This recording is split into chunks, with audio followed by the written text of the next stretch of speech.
കൃഷ്ണ ഗുരുവായൂരപ്പ ശരണം. പൊന്നുണ്ണി കണ്ണൻ്റെ ഉഷപ്പൂജാലങ്കാരം രാവിലെ 4 മണിയോടുകൂടി മലർനിവേദ്യം കഴിഞ്ഞ് ശ്രീകോവിൽ നട തുറന്നു. പൊന്നുണ്ണി കണ്ണനത് ആ ശ്രീലകത്ത് പുഞ്ചിരി തൂക്കി നിൽക്കുകയാണ്. ഇന്ന് ദീപാവലിയാണ്. പൊന്നുണ്ണി കണ്ണന് കൂടുതൽ ഒരു സന്തോഷം മുഖത്ത് കാണാം. പൊന്നുണ്ണി കണ്ണൻ്റെ തിരുമുഖം ചന്ദനം ചാർത്തിയിട്ടുണ്ട്. നെറ്റിയിൽ ഒരു സ്വർണ്ണഗോപിക്കുറി അണിയിച്ചിട്ടുണ്ട്. ചെവിയിൽ ചെവിപ്പൂക്കൾ വെച്ചിട്ടുണ്ട്. മാറത്തൊരു സ്വർണ്ണത്തിലകവും ഒരു സ്വർണ്ണമാലയും ചാർത്തിയിരിക്കുന്നു. പൊന്നിൻ കിങ്ങിണി കെട്ടി പട്ടുകോണകമെടുത്ത് ഒരു പീതാംബരപ്പട്ടും വെള്ളപ്പട്ടും കൂട്ടിക്കെട്ടി ഞൊറിഞ്ഞുകൊടുത്തിട്ടുണ്ട്. കയ്യിൽ ഓടക്കുഴലുമുണ്ട്. സ്വർണ്ണ കിരീടം ചാർത്തി കിരീടത്തിന്മേൽ 3 തിരുമുടി മാലകളും 2 വലിയ വനമാലകളും ചാർത്തിയിരിക്കുന്നു.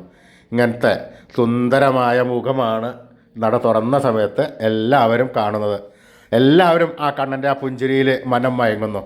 ആ സുന്ദര രൂപം നമുക്കും നമ്മുടെ മനസ്സിലേക്കൊന്ന് ആവാഹിച്ച് നമ്മുടെ മനസ്സിൽ പ്രതിഷ്ഠിച്ച് ആ കണ്ണനൊന്ന് കൊഞ്ചിച്ച് ലാളിച്ചൊരു മുത്തം കൊടുത്ത് ആ കണ്ണൻ്റെ അത്ര കാൽക്കാൽ വീണ് നമസ്കരിക്കാം, പ്രാർത്ഥിക്കാം. കണ്ണൻ്റെ അനുഗ്രഹം നമുക്കെല്ലാം ഇപ്പോഴും ഉണ്ടാവും കേട്ടോ. നാരായണ നാരായണ നാരായണ.